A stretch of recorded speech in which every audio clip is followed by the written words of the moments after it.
Our country was riddled with fat, like no country probably anywhere in the world, and we're getting rid of the fat. And at the same time, we're going to be bringing in millions of very good, high-paying jobs, and we're going to be taking in a lot of money. Our country's going to be very strong. We've been ripped off by every country in the world, friend and foe.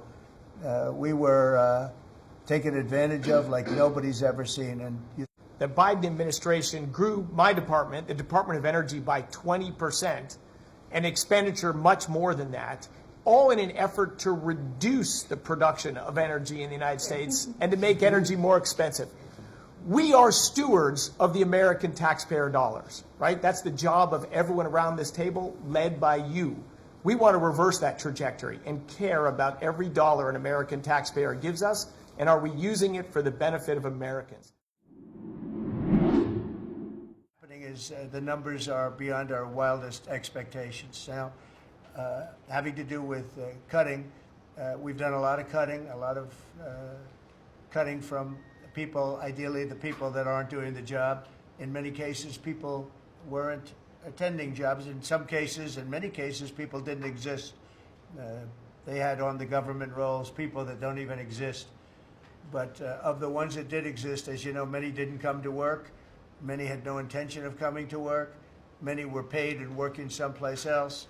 There were lots of bad scenarios, but they're being weeded out, and I think we're probably ahead of schedule on that. And to me, something that was just terrible is the contracts that we're finding, the fraudulent contracts that we're finding, where millions and millions of dollars and even billions of dollars in some cases were given out. And I think we'll start with that. I'd like to start with Doug Burgum, Secretary of the Interior. He told us about a couple of contracts that we have now found. When he got there, they saw this with Chris and everybody, and they couldn't believe it. Doug, could you just relate what you told us a little while ago? No, happy to, Mr. President. There's a federal consulting group, which was a group inside of Interior, but it was managing contracts from many different agencies that flowed through here.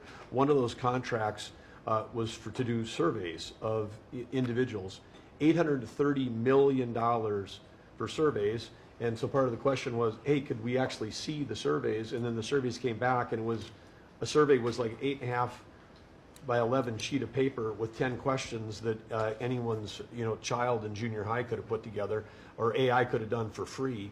$830 million. So that's one that we've stopped. And that contract was going out after you were inaugurated, sir. So Yeah. it was So jumping. It's a pure fraud. Yeah. It's a fraud. But we've had many fraudulent contracts that were caught by the work that Elon and his people are doing, and working with our people. It's been brought to light. The fraud, not just waste and abuse, the fraud has been incredible. You mentioned one, Madam Secretary. Well, yes, sir. Well, let me just add to that, and thank you. We just had a wonderful cabinet meeting, all aligned on certainly the effort to realign the government. But even at the U.S. Department of Agriculture, we've canceled a $300,000 contract educating on food justice for queer and transgender farmers in San Francisco. A similar contract we canceled in New York, again, educating transgender and queer farmers on food justice and food equality. I'm not even sure what that means, but apparently the last administration wanted to put our taxpayer dollars towards that. We canceled a $600,000 contract out of Louisiana that was studying the menstrual cycles of transgender men, a $600,000 contract. We canceled another contract out of a university in the middle of the country that focused on getting more diversity, equity, and inclusion into our pest management industry. Again, these are nonsensical. It makes zero sense to use taxpayer dollars to fund these. I know these are just a few examples of the hundreds and hundreds that we have found. Well, a clear case of fraud was with the Small Business Administration, where they were handing out loans, $330 million worth of loans to people under the age of 11. I think the youngest, Kelly, was a 9-month-old who got a $100,000 loan. That's a very precocious baby we're talking about here. We're tackling the fraud, waste, and abuse in the agency. We've seen, hundreds of billions of dollars of fraud go unprosecuted, so we're taking that on. We have a zero tolerance policy for fraud, and we continue to crack down on it. and make sure people are held accountable. And you have a lot of that. You found far too much of it. It's a pure fraud. We like to use the words waste and abuse because they sort of sound good, but many of these things are pure fraud. Now, there was a contract that you've heard about where Stacey Abrams got $2 billion just before we took over, and it was a rush to get her the money, and that was environmental, and nobody knows what she was doing. But $2 billion. If you got $2 million, that's a lot. If you got 200,000, that's a lot. But this was $2 billion was given. Lee, do you want to talk about that? And the other one that was even worse? EPA has now canceled over $22 billion worth of contracts. $2 billion going to this NGO that Stacey Abrams was tied to. They received only $100 in 2023. And then the Biden administration gave them $2 billion. The director of the Greenhouse Gas Reduction Fund saw his former employer get $5 billion. So $20 billion went to just 8 NGOs, and they're all pass-throughs. And then they were giving it to other entities, many of them were pass-throughs. And what you have is all these extra middlemen, they're taking their cut. And the taxpayer ends up getting screwed. They're losing out on all this hard-earned money. They can't afford to have the federal government waste. The partnership with Doge and Elon Musk has been incredible at EPA. Their team is very talented. We wouldn't have been able to do it without them. And of course, this mandate from President Trump to make sure that we identify every last penny, whether we're saving $50,000, $5 million, or $22 billion. We will not rest until every last penny is saved. Thank you, Mr. President, for the opportunity to do this for the American public.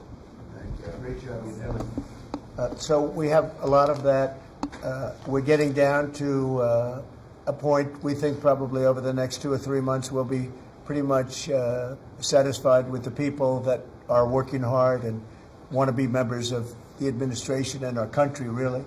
And they're doing a lot of good people. We have a lot of great people. We want to keep the good ones, and we want to get rid of the ones that don't exist, and we want to get rid of the ones that do exist but don't work. And we have quite a few of them. Would anybody else like to say something before we take some questions from the press, please? Doug Collins. Yes, Mr. President, I think one of the things that you've always told me is take care of our veterans, and that's what we're doing at the VA. And one of the things, though, is you also have to know who your employees are. You have to know the very fact of who you are. We're 470,000 roughly when we started this, larger than the active duty Army, when you think about that in the perspective. But however, this is an interesting point. When I first got there and we started looking at this, how you take care of people, we didn't have an HR system that could actually give us a rundown on who actually was working where. That we've had to work with that, working with our VA employees who are Doge liaisons. We've been able to put together an organizational chart which we can start looking at that. But the interesting part about it is about taking care of veterans, and what you've told me to do is how do we get the people in the right places. And I think when we look at this, GAO has told us we were high risk for years.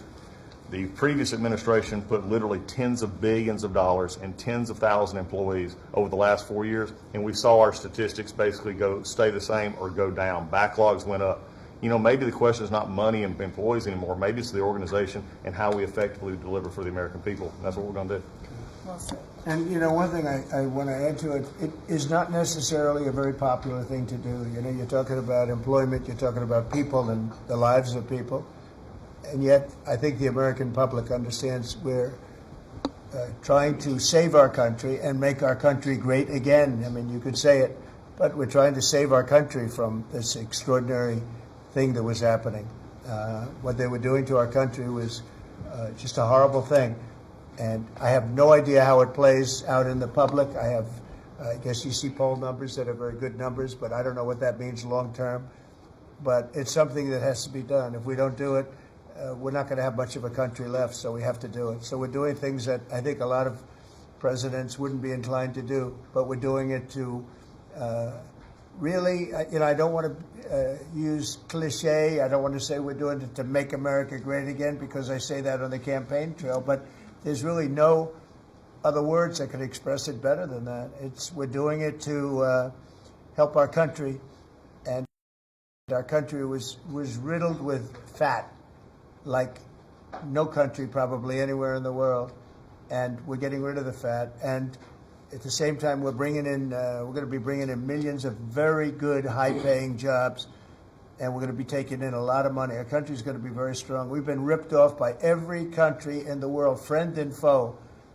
We were taken advantage of like nobody's ever seen. And you saw what happened today with Venezuela. We did something with Venezuela, which is long in the making, and it's very substantial. And we'll be announcing cars very shortly, and we already announced steel, as you know, and aluminum. We'll be announcing pharmaceuticals at some point in the not too distant, because we have to have pharmaceuticals. We don't make pharmaceuticals anymore in our country. And if we have problems like wars or anything else, we need steel, we need pharmaceuticals, we need aluminum, we need a lot of these things that we sort of don't make anymore, and yet we're equipped to do it all. So we'll be announcing some of these things in the very near future, not the long future, the very near future. And it'll bring in billions of dollars, billions and billions, and it'll bring in, maybe more importantly, jobs. It'll protect the jobs we have, and it's going to be really, really quite amazing. Chris, did you have something to say? Yes, Mr. President. I want to say energy is the infrastructure that makes our country run and drives our national security. The Biden administration grew my department, the Department of Energy, by 20%, and expenditure much more than that, all in an effort to reduce the production of energy in the United States and to make energy more expensive.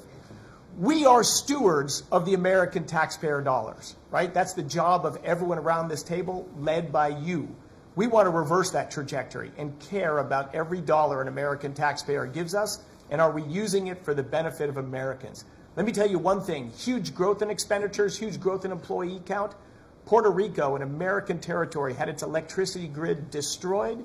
They had billions of dollars in the Department of Energy to help Puerto Rico, yet they didn't spend that money, because that money would have meant more energy, more jobs, more prosperity in Puerto Rico. They wanted to have them as a poster child of wind and solar. This island should run on wind and solar. That just doesn't work.